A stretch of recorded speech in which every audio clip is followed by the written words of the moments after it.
काली नजर। माँ, माँ, अरे क्या माँ माँ कर रहा है? बकरी का बच्चा है क्या? अरे माँ, मजाक छोड़ो। मुझे फाइनली वो मेन चौराहे वाली दुकान मिल गई है। अब देखना, आपका बेटा दुगनी स्पीड से पैसा कमाएगा। ओफो, ये क्या? मेरी ऑनलाइन मेकअप क्लास चल रही है। इतनी जोर से क्यों बोल रहे हो आप दोनों? अरे मेरी धर्म पत्नी जी, मेकअप क्लास बाद में करना। वो चौराहे वाली दुकान मिल गई है हमको। अरे वाह, रुको, मैं अपनी माँ को फोन लगाकर बता देती हूँ। अरे मैं भी अपने रिश्तेदारों को बता देती हूँ। कितनी खुशी की बात है। हाँ हाँ, मैं भी अपने दोस्तों को बता देता हूँ। 1 हफ्ते बाद रजिस्ट्री है। बस घर में खुशी का मौका था। उन तीनों ने अपने अपने फोन उठाए और लोगों में बात फैलाना शुरू कर दिया। और रही सही कसर श्वेता बहू ने अपने पड़ोस में सबको बताकर कर दी। अरे वर्मा आंटी, अब हम भी जल्दी कार ले लेंगे। घर का रेनोवेशन होगा और ठाट से रहेंगे हम भी। अरे ऐसा क्या हुआ? लॉटरी बाटरी लग गई है क्या? अरे इस बार चौराहे वाली मॉल में हमको भी दुकान मिल गई है। दुकान नंबर 21, जो एकदम चौराहे पर है। अब ग्राहक बढ़ेंगे तो आमदनी भी बढ़ेगी ही ना। अरे वाह, कितनी खुशी की बात है। मैं बहुत खुश हूँ तुम्हें इतना खुश देख के। बाकी एक बात कहूँ, सबको मत बताते फिरना। किसी की नजर लग जाएगी तो खुशी की खबर वापस लौट जाएगी। हैं? ऐसे थोड़ी ना होता है। अब डरा रही हो। अरे सही कह रही हूँ, काली नजर कहते हैं इस चीज को। जब आप किसी को कुछ बताओ और वो काम बिगड़ जाए। अरे लेकिन मैं तो... तुमने सबको बता दिया ना? हाँ, फोन लगा लगा के। अब बच के रहना, काली नजर बड़ी खतरनाक होती है। श्वेता इतनी खुश रहती है कि वो वर्मा आंटी की बात पर ध्यान ही नहीं देती, जबकि पड़ोस में और भी लोगों से खुशी की खबर शेयर करती रहती है। अगले दिन राजेश बहुत दुखी होकर घर आता है। अरे बेटा, क्या हुआ? मुंह क्यों सूजा हुआ है? मधुमक्खी ने काट लिया क्या? माँ, वो दुकान किसी और के पास चली गई। किसी ने ज्यादा भाव लगा दिया। अरे पर बात तो आपसे हुई थी ना उस दुकान वाले की। हाँ, आज मैं टोकन अमाउंट देने गया था, तब मुझे पता चला। कोई आकर सुबह मुझसे पहले ही ज्यादा अमाउंट दे गया। काली नजर। क्या कहा? वर्मा आंटी ने समझाया था कि किसी को बताना मत, वरना काली नजर लग जाएगी। अच्छा, तुम्हें उनकी बात मान लेनी चाहिए थी। उनकी बात मान लेती, लेकिन उसके पहले ही सबको बता चुके थे ना हम तीनों। अरे अगली बार से ध्यान रखेंगे। कोई भी नई चीज होगी तो किसी को नहीं बताएंगे। तीनों कुछ दिन ऐसे ही रहते हैं, पर एक दिन श्वेता को एक मेल आता है। राजेश, मेरा ऑनलाइन मेकअप कोर्स कंप्लीट हो गया। अब मैं खुद का पार्लर खोल सकती हूँ। अरे वाह, अपने मोहल्ले में ही खोलते हैं। ये जो घर के सामने दुकान है ना, वहीं। हाँ, यहाँ सस्ती भी मिल जाएगी। अगले दिन श्वेता वर्मा आंटी के पास जाती है, मिठाई का डब्बा लेकर। अरे आओ आओ, कैसे आना हुआ? जोर से नहीं बोलूंगी। वो सामने वाली दुकान है ना, वहाँ मैं अपनी पार्लर की दुकान खोलने वाली हूँ। उसकी मिठाई है। अरे वाह, बहुत बधाई हो तुमको।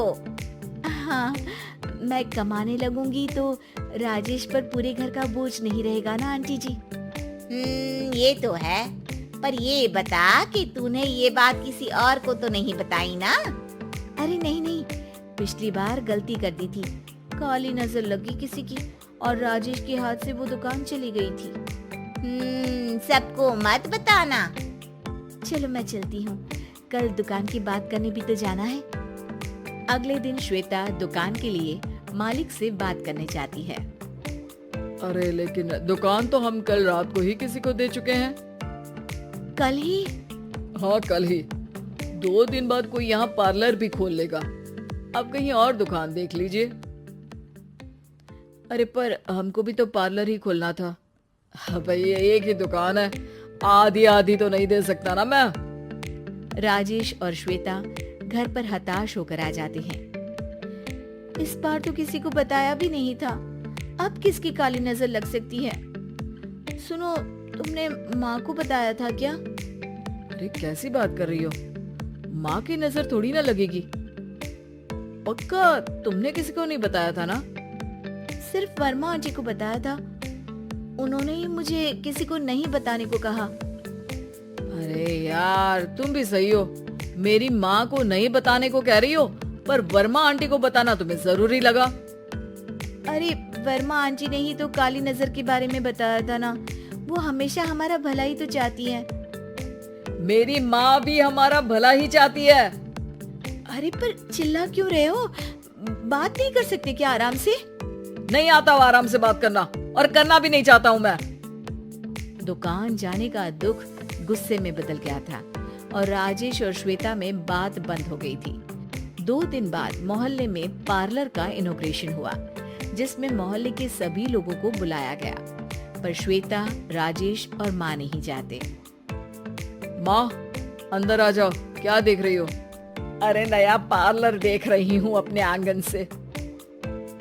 देखो, माँ को दूसरे का सुख देखने में कितना मजा आ रहा है, मेरा दुख नहीं दिख रहा इन्हें। यहाँ मेरा पार्लर भी तो हो सकता था। अरे चुप रहो यार, हर बात में लड़ाई क्यों ढूंढ रही हो? राजेश और श्वेता फिर बहस करने लगते थे। तभी माँ ने दोनों को बाहर बुलाया। अरे जरा देखो तो, दुकान चलाने वाले का बोर्ड पर नाम क्या लिखा है? श्रुति वर्मा। गाड़ी निकाले बेटा, हमें कहीं जाना है। काली नजर का इलाज कराने। राजेश अपनी बाइक निकालता है। तीनों ट्रिपलिंग कर रहे हैं। माँ राजेश को उस मॉल वाली दुकान पर लेकर जाती है, जहाँ राजेश अपनी दुकान खोलने वाला था। यही दुकान लेना चाहता था ना तू? हाँ, पर इनको भी दुखी करने लेकर आई हो क्या यहाँ पर दुकान दिखाकर? वहाँ काफी नहीं था? अरे श्वेता, थोड़ा सब्र रख, अभी पता चलेगा कि हम यहाँ क्यों आए हैं। बता, इस दुकान चलाने वाले का नाम क्या है? अनुपम वर्मा। कुछ समझ में आया? वो दुकान वाली श्रुति वर्मा, ये दुकान वाला अनुपम वर्मा, और हमारे पड़ोस में हमने उस दुकानों के बारे में बताया किसको था? वर्मा आंटी को। मतलब वर्मा आंटी ही हमारा काम बिगाड़ रही है? नहीं नहीं, ऐसा नहीं हो सकता, ये बस इत्तेफाक है। राजेश अपना फोन निकालता है और श्रुति वर्मा और अनुपम वर्मा के नाम फेसबुक पर सर्च करता है, जहां ये दोनों ही वर्मा आंटी के रिश्तेदार होते हैं। श्वेता को समझ में आ जाता है कि वर्मा आंटी की ही नजर काली नजर है। अब क्या करना है? कोई भी खुशी की खबर हो तो काली नजर से बचना है, यानी वर्मा आंटी से बचना है। अरे पर मुझे ये समझ में नहीं आया कि वो हमारे साथ ऐसा क्यों करेंगी। अरे बेटा, एक सीख है, दूर के आदमी को आपकी तरक्की से कम परेशानी होगी, पड़ोसी को ज्यादा। दोनों माँ की बात में हामी भरते हैं और अगला काम चुपचाप करने की कसम खाते हैं, ताकि आगे से वर्मा आंटी कोई काम ना बिगाड़ सके।